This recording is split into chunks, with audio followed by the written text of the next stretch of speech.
passion, duty, obligation. Um, and I love learning.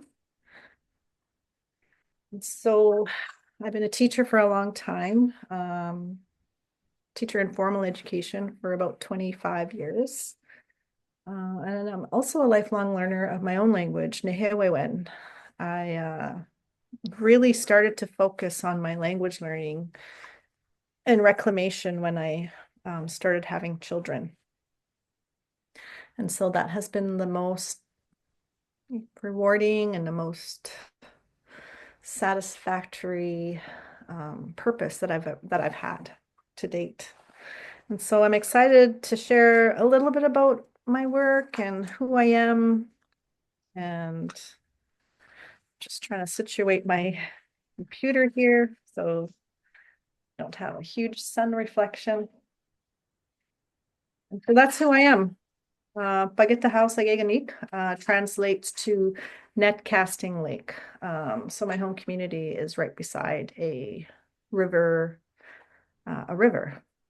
Um, and I moved to Saskatoon when I was 16 for high school, and I just never stopped learning. I never stopped going to school since then. And so I sent in my abstract for my talk, and I also sent you a couple of articles to read.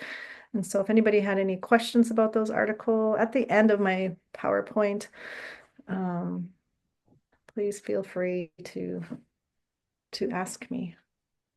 Um, so with that, ending my introduction, I'm married. I do have 4 children, 2 girls and 2 boys, 3 adult children now, and 1 grandson back in Saskatchewan.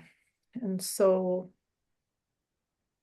I still go home a lot to Sturgeon Lake First Nations. I still do a lot of language revitalization work in my home community. And that was my introduction. I'm coming to you from Victoria, Wasanich, Songhees, and Esquimalt territories. I'm grateful visitor here in Victoria, and I love the work that I do at the university. I heard Greg talking about our big Yogetan project. I'm also working on like a number of big projects here at the University of Victoria, along similar like situations. And so this work in ILR is like never done. There's always something to do. I'm always doing something. Okay, so with that, I'm going to share my PowerPoint with you. Where did I put it? Okay, I'm going to share screen. How long do we have anyways? I forget. Half an hour. Oh, a half an hour. Okay. All right. So I call this presentation, the Nahiwak Language Experience, a radical reclamation. And really, to mainstream people, it's a radical concept. But to me, it always felt like home. Working in my home community, working within my language, for my language, with my relatives, with my family. It's just a natural way of being. And so over the course of my studies and my returning home, I was able to, start writing and reflecting about this work. I'm trying to go on to the next screen. Why isn't it not letting me? Oh, here we go. Oops. And so here's an overview of my presentation. As you can see in like the background, there's a group of people here. I work with so many people in my home community who are all reclaiming language, not only for themselves, but for their families, for their children, their grandchildren, their parents, their grandparents. And so it's really rewarding work. And then I have like non-Indigenous peoples come and learn Nehewewin and become an accomplice, become a friend, become like a really good relative. So this is an overview of my presentation.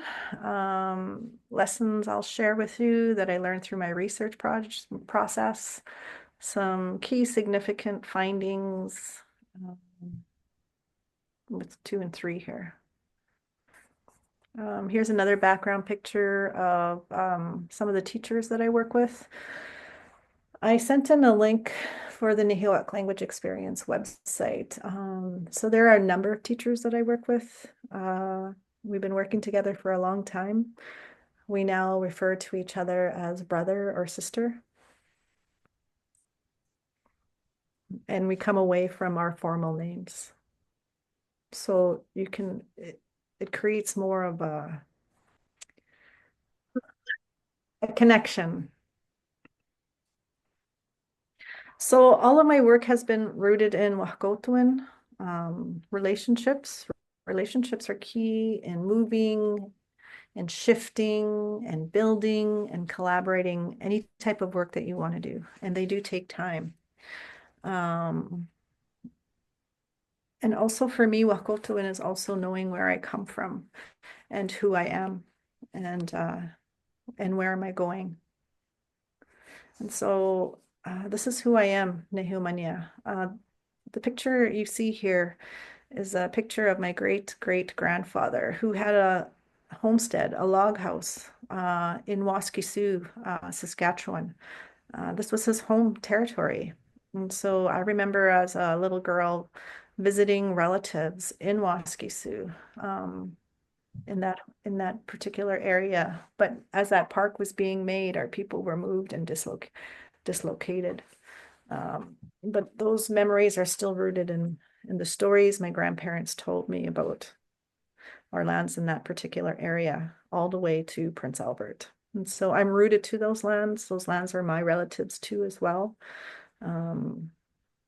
My home territory is really significant to me, and always visiting and always going home, not only to see my my human relations, but also visiting my land relations and waters and trees, and the animals that reside there, and always being grateful. And so I kind of show you a little bit of a timeline when Nahio names were used while my great-great-grandparents were alive. And the word Daniels came from the word Daniel, which was given to my great-grandfather. And then it evolved to Daniels. But prior to that, my great-great-grandfather's name was Muskwa, which means good bear arriving. And that name is significant, that good bear arriving is significant because it's a decolonial way of reconnecting to my past and remembering who I am and taking that name and lifting it up and saying, I remember who my great-great-grandparents are on both sides of my mother and my father. And I did something significant with my family just last summer. We took the name Muskwa, and we all had it tattooed on our bodies. We smudged, we prayed, and I talked about this story that I'm talking with you right now. But of course, I go more into detail about our family and our lineage and where people lived and what they did. And the history of like what happened to us as a family unit, as a nation, as a tribe, etc. And so I've been able to pass on this rich history of who we are. And now my children all know who they are, and we all carry this. But it's not just my children; it's also my nieces and my nephews and my siblings. And so that was memorable and a happy moment last summer. And so for me, my research is personal. And my work is also connected to my responsibilities as a Nehio Esquel. I'm also a second language learner, and I consider myself a warrior champion for languages, all languages. Um, so again, this work being involved in ILR, Indigenous Language Revitalization, is remembering my ties within my kinship systems. Uh, this is a picture of my great-great-grandmother. And she's making a net, like a fish net. So these are my grandparents. This is I call him my mushum pan. This is my nokum pan. These are my great-grandparents who are my mushum's parents. And those earlier pictures that I showed you are are her parents. And so we were able to keep pictures like to our great-great-grandparents, like that many generations back. And I was raised by my grandparents. And there's a word that we have for the term great-grandparents, and that Cree word is Japanak. But when you just use the word Japan, it means to link. So our great-grandparents are literally a link to our children so that we remember, retain, have this memory, and link it onto our children, our great-grandchildren. So that's an example of a responsibility, an inherent law, an obligation, all of those things. And so I I do my best to do that. I'm just gonna move this here for a second so I can see the title. Inherent responsibility, like I said, to pass on identity, land, language to family and community. This is my purpose. So it's not just about like, formal education. This is lifelong learning. Identity, this connection, this belongingness. These are critical, critical traits, concepts that our youth, our children need more today than ever before. And so here's some pictures of who I belong to, who claims me. And so this is my father, Notawi. He works a lot with me in my informal language apprenticing. This is a picture of my mother, me and my younger brother. This is my family now. This is my extended family. We refer to each other as auntie and uncle when addressing each other. And this is my firstborn grandson. And some of the community work, my homework that I do is I still continue to work with youth in my community. And these are, again, a picture of some of the language champions that I work with and have relationships with and visit with to continue the good work that we all do here.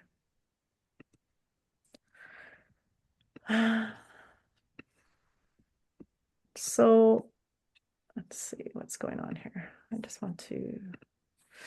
So what did I learn so far from remembering? And so like I was sharing with you earlier, I've captured and continue in lifelong learning moments in my time of learning and teaching Nehewewin, the Cree language.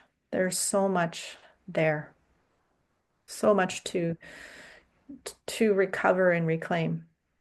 I'm also creating spaces like for those like me within the Nehiyawak language experience. Lifelong learning in Nehewewin is also an interdisciplinary study. But my home is an Indigenous education when I refer to my work formally. A lot of the things that I've learned so far, these knowings, are generated from dreams, recurring dreams, visions that I've had, stories that I've heard, of course, prayers, visiting, Gyogewin, and inspiration.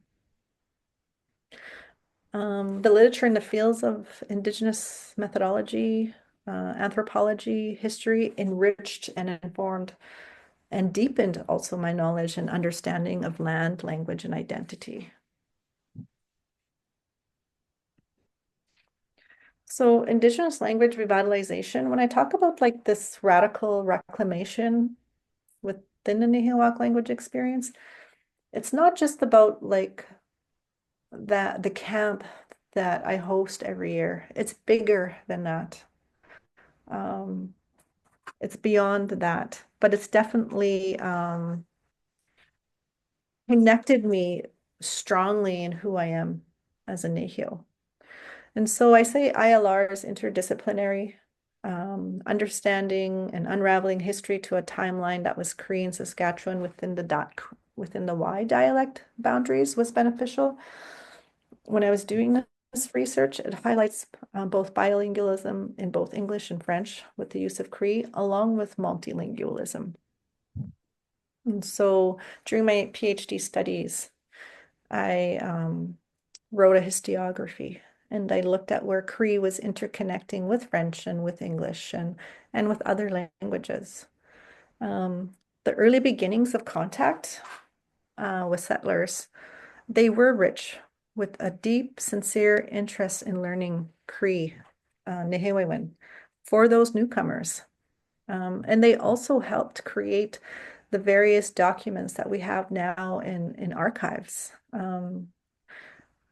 Some of the early explorers created dictionaries and grammars and took careful accounts of the dialects and the different Cree peoples that they were interacting with during a time of contact. And so I'm really appreciative of those early rich diaries and documents. I got some spelling errors there, sorry. Other areas ILR is connected to or leans on is education, applied linguistics, geography, anthropology, of course, history. What else am I missing? Um, Languages, TESOL. And so within my journey, I've been discovering more and unraveling more as I go. I'm still learning, discovering my language, my reclamation, and its connection to land and identity made me a better human being, made me a lot wiser, a better mother, better grandmother, a better teacher, second language teacher, researcher, and community leader. I continue to learn as I reclaim my language. I discover, observed, and examined the disadvantages of formal instruction. I have taken a few TESOL classes, a few, I don't know, how to teach English classes. And so this then directed me towards language learning theory and the creation of the Nahiwak language experience. It kind of like catapulted me to what I shouldn't be doing, what I shouldn't be focusing on, and just doing it like in an organic kind of natural way. The Nahiwak language experience is now in its 20th year, and this work is ongoing and has been like a hub of really deep research and theory building and knowledge generating context for me. And so I've also been able to move away from second language methods and focusing more on assessment and proficiency. I'm a huge fan of Leanne Simpson. And I love this quote. If you want to learn about something, you need to take your body out onto the land and do it and get a practice. Um, and so again, when I first started out on this Nahiwak language experience, this radical reclamation, this was so simple for me to do, but yet I wasn't seeing a whole lot of Indigenous scholars doing this 20 years ago. But now it's definitely picked up, and there's so many amazing projects going on right across Canada. Um, and we're able to see even more deeply and observe more through this Keogewen shirt grant that Jeff and I are on. And so after a while, learning, unlearning, unraveling, these are some things I call for. I call for a change in the way that we teach in schools and in universities. Acknowledge the need to look at Indigenous languages for solutions, especially for the climate. Indigenous languages are helpful through a land-based gaze and have this, and they create this like connection to place. Land is alive, significant, and takes care of us. Truly believe we need to do a better job of taking care of our planet. Language comes from the land. Learn the languages beneath your feet. Learn agreeing, basic everyday verbs, common land-based nouns such as trees, flowers, bees, birds, etc. Even just a little bit, even just a little bit of this, I believe, for others, especially teachers, would go a long way. So this is my story, Achimoan. So what I've just shared with you is that my story has become educative. It's education for self and for others. And I continue to constantly reflect this research that I've been doing. I also refer to it as lifelong learning, provides opportunities to retell narratives and to relive them in new ways. This is a reflection of my lived experience that can help others regenerate new and expanding additional knowledge. My way of being, I constantly operate from this idea of working together. I don't consider myself, well, I consider myself an individual, but to make change, we have to work as a collective, especially in this work in an Indigenous language revitalization, because it can't be done alone. Collaborating and aligning in other fields of academia is necessary. So some ways of working together through relationality, collaboration, ethical space. Consider these. Of course, Keogewen is a methodology, an Indigenous method that we've been doing since time immemorial. And it's basically about taking the time to know one another and really listening deeply and knowing each other on the human front. And finding this common interest, this common grounding, I call commonality. And together we can build knowledge, regenerate it. This way of doing things.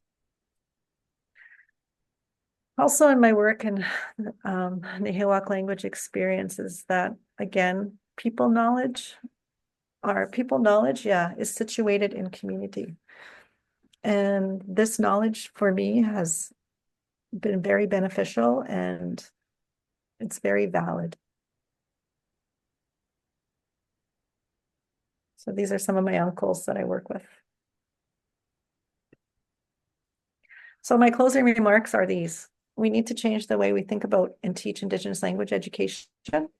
We need to create space ethically and respectfully for all Indigenous peoples. We need relationships and approaches like the Nahiwak language experience. We invite others who are not Cree, they too are included because there's room, and we have a word for that, and we say Tawal. So that's a bit about my work. my lifelong learning journey and Nihilwak language experience. That's it. Hi.